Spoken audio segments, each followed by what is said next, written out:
According to the order of operations, first we have to do parentheses, then exponents, then multiplication or division, and finally addition or subtraction. Remember that multiplication and division have equal priority and we have to work from left to right.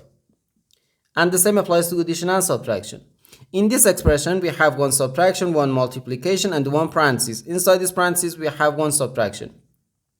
Here we have a multiplication because in mathematics, when a number is placed next to parentheses, it means multiplication, and we usually don't write the multiplication sign for brevity.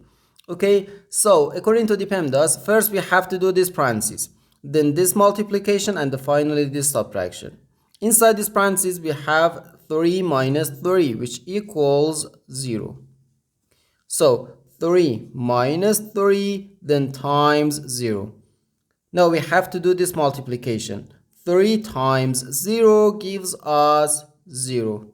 So 3 minus 0, which equals 3.